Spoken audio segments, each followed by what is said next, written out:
Ever feel like gaming just doesn't hit the same anymore?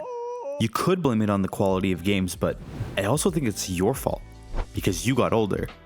Whether it's from your childhood to your teenage years, your 20s to your 30s, entering different age brackets tend to come with a change in gaming habits and tendencies. So let's take a look at how these change and why you don't game the same way anymore. Starting with your childhood. For most of us, this is when we were first introduced to gaming.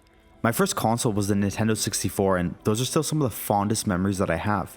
At this point in life, you really didn't have any money to spend on video games, so chances are, like me, you were fully reliant on your parents to fund your hobby, which wasn't great.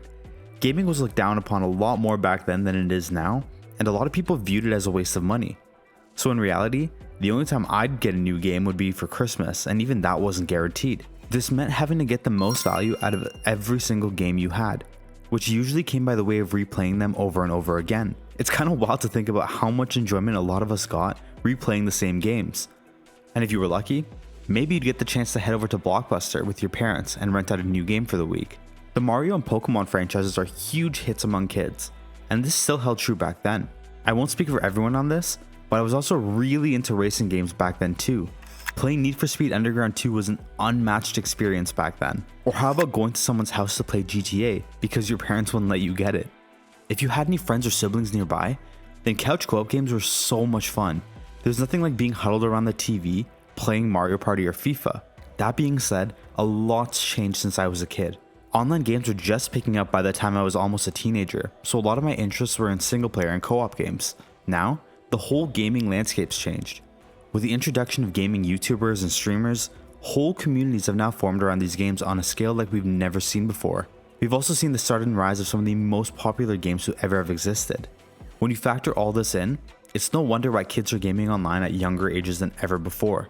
But ultimately, one thing remains the same. The desire for adventure, creativity, and fun is always present when gaming at this age. Your taste in games likely changed a bit at this stage in your life. Although Pokemon and Mario games are still timeless, a lot of people will begin to explore more of the AAA titles. Some people might take a liking to single-player experiences like Assassin's Creed for example. But at this age, I think multiplayer games really take center stage here. Even though they're technically meant for mature audiences, you'll find a lot of people playing shooters like Call of Duty or Apex Legends.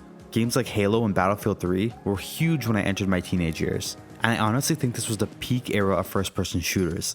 Online gaming was in full stride, and a lot of these games weren't burdened by the issues that plague the gaming industry today. I'll leave it at that before I go on another rant.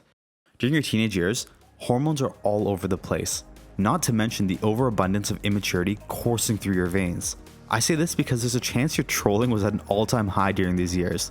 Whether it was blowing up your friend's home in Minecraft, killing your teammates in hardcore TDM, or just generic shit talking. I'll leave it at that. Shoot a gun, dog. Learn how to fucking shoot a gun, you fucking riot shield. What else you want me to Oh, riot shield. I'm a pussy that use riot shield. There was a sense of competition that was also in full effect here, which is probably why shooters and sports games are so popular with gamers in this age bracket. The social aspect of gaming really makes gaming at this age some of the best moments that you'll never forget. Life was good, and with all your friends gaming online every week, surely this would never come to an end. Right?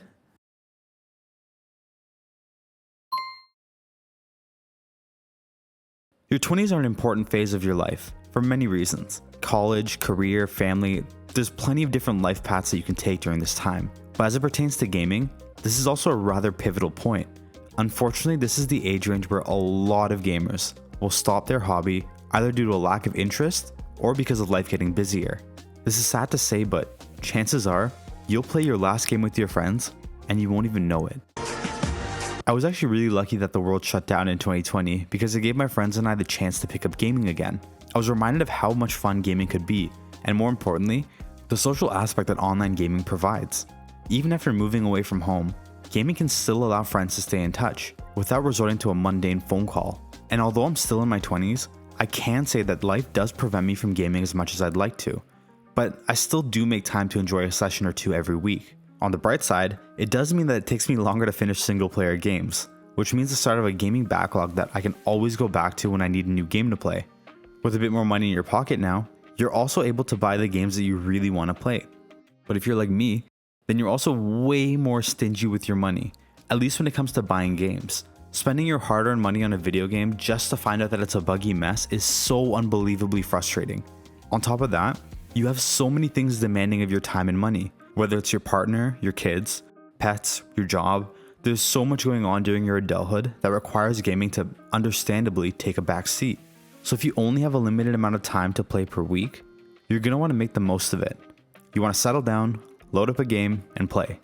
Not wait for an update and not run into an unplayable game. I think this is why we've become a lot more critical of video games at this age. You're constantly reminded of the value of $1, and you want to make sure you get the most bang for your buck. It's part of the reason why I enjoy single player games that are stuffed with content, because it ends up taking me months to finish. Now I know this is kind of a running joke, but if you're into multiplayer games, then you might have noticed that you're just not as good as you used to be. This might be an unrelatable one for you, but I loaded up Fortnite recently and holy shit, watching people get into Build Wars legit gave me a headache. I don't know of that many older gamers that are on YouTube watching tutorials on how to sweat at a game, and I can't say that I've done that in a long time either. Although I don't think this affects me that much yet, older people generally tend to have a slower reaction time as well, which makes them severely outmatched. That being said, I do still think it's possible to enjoy gaming, even with everything going on in life. It's a lot more common nowadays to see grown men and women gaming in some capacity, and it's definitely not shamed to the same extent as it was in the past. Alright, I'm not even halfway to becoming a senior, so I'm really gonna have to pull from other people's experiences here. I'd like to think I'd still be gaming at this age, especially because it keeps the mind active. Now there's plenty of science that supports the cognitive benefit of gaming among the aging population, going so far as to even reduce the risk of Alzheimer's and improve mental well-being.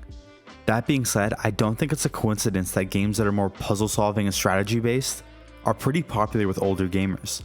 For obvious reasons, the same can be said about health and fitness related games like Wii Sports. I think this age range really highlights a stark change in gaming tendencies when compared to the age brackets before it. A lot of video games cater to younger audiences, like shooters that require faster reaction times, and those don't really appeal to the elderly nearly as much. But mobile gaming and slower paced single player games prove to be a better option for aging gamers, mostly because of how much more accessible they are. In my opinion, most of the elderly people that game were introduced or reintroduced to it by their children or grandchildren. So I think Gen X will be the first true generation of elderly gamers that started the hobby as a kid and continue to play well into their later years. As the years go on, you'll see more and more elderly people gaming. And unfortunately, I don't personally know any elderly gamers, so I had to do some extensive research to see what old people had to say.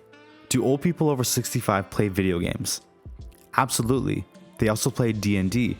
My friend's 72-year-old mother plays a vicious 11th level rogue. Most of our group is in our 40s, but we've had 3 over 65, and they play all the same video games we do. We do everything you young people do, just slower. 76F here, been playing them starting with Atari and have no intention of stopping. Love Doom and Wolfenstein, but not much like the lifelike types that seem to be popular today. They don't come over as games to me. My grandmother, who died last year at 91, played Tetris on her NES religiously. My parents both play Xbox daily. My mom's into Skyrim, Doom, Fallout, Half-Life, Halo, anything that's, if it moves, kill it. My dad likes the sneaky games like Sniper Elite series and Thief. My mom is 79 and my dad is 81. Used to all the time, not really anymore. My reflexes aren't what they were. When we were younger before my son was born, my wife and I would try to beat each other home after work to play Legend of Zelda. Loser got to just sit and whine about when the other person was going to get off the Nintendo. My 85-year-old dad wore out his 3rd Nintendo device last year, but sadly he is dealing with dementia now, so we switched him to puzzles on his Kindle. At the end of the day, even though our gaming habits have changed over the years, you still find a reason to enjoy gaming. It's easy to look at the industry today and complain about the quality of games, while forgetting that there are still plenty of games to choose from, whether you want that feeling of nostalgia, or you want to try a game that you just never got around to beating. But I'm curious to know what you guys think. How have your gaming habits changed over the years? And I'm especially interested to hear from any of the older gamers watching this video. So feel free to leave your thoughts in the comments below. And if you enjoyed the video, please make sure to hit the like button and subscribe for more videos like this. With all that said, thanks for watching and stay winning.